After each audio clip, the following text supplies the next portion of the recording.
Victoria, which they call it Mwanza. This is the legendary lake of fire that they talked about.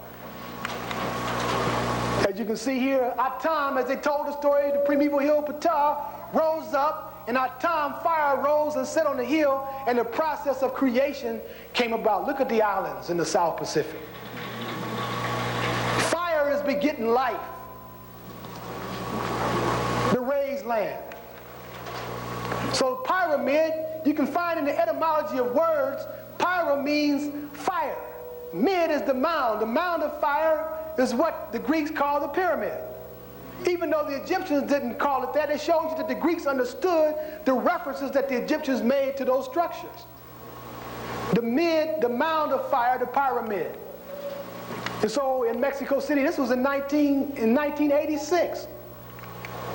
Walking through here, one of the guys said that this temple here was designed after the volcano in the background. You can see the volcano in the background.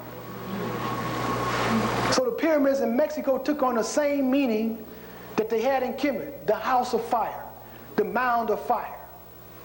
And it was in the center of the world that Osiris sat on his throne in the judgment of the dead, and it was in the center of this particular place that they developed this called Teotihuacan, which literally means the place or the house where the gods are born.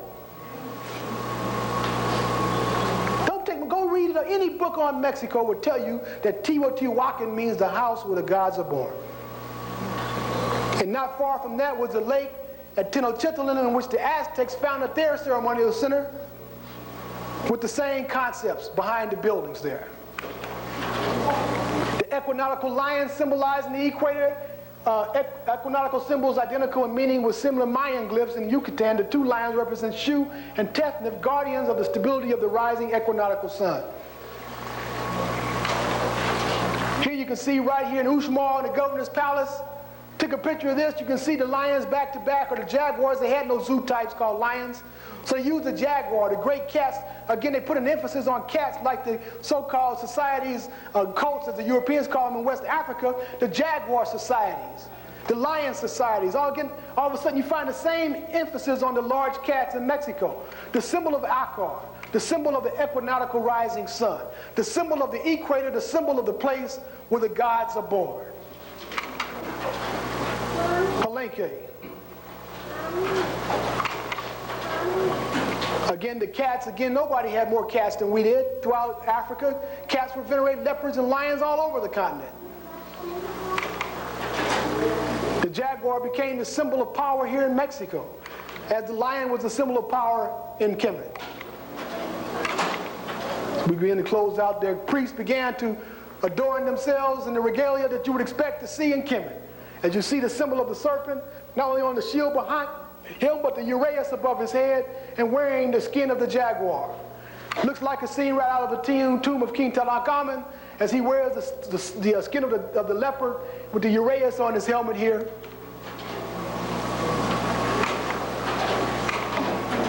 Again, coming from the interior of Africa, the cultural unity of Africa's Diop has emphasized time and time again. All we need to do is read his books.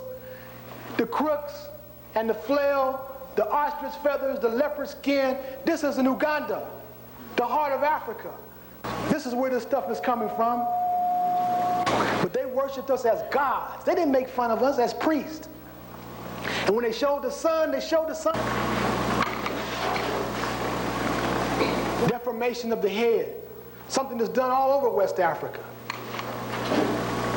Well, made a mistake here, but you can get the point. In fact, look at the earring here, and go back and look at the ear here. It's almost identical.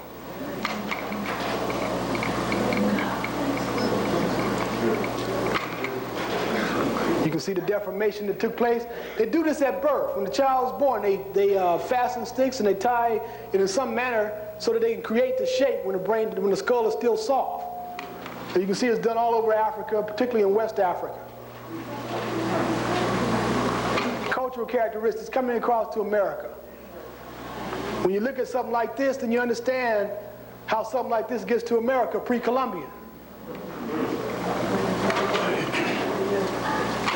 Again, the artists are representing things that they understood, things that they could differentiate from themselves. You can see much of it still here even to this day as you go into the Amazon and you find these things being done that are being done nowhere else but in Africa.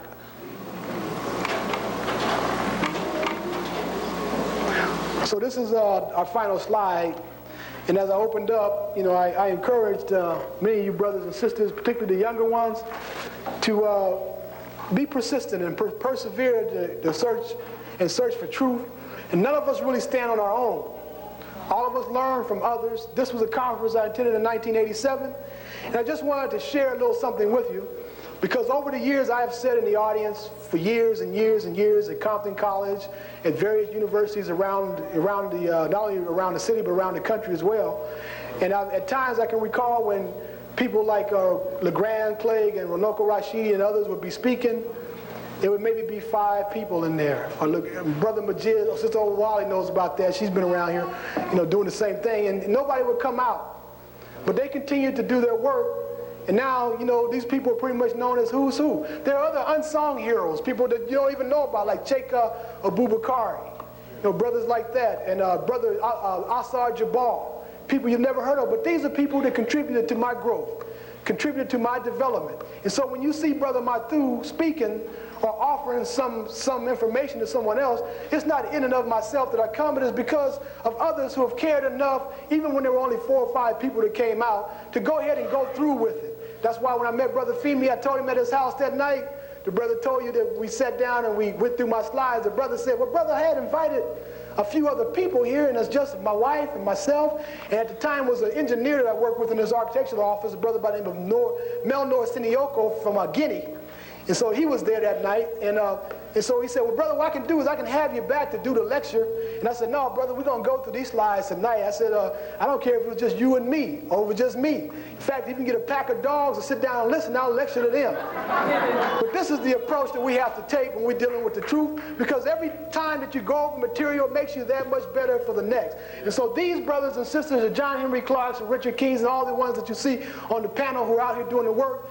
All of us can be the byproduct of the work that they're doing, and consequently these younger brothers here can be the byproducts of what we're doing, and eventually, like Dr. King has said, we shall overcome. Thank you, brothers and sisters.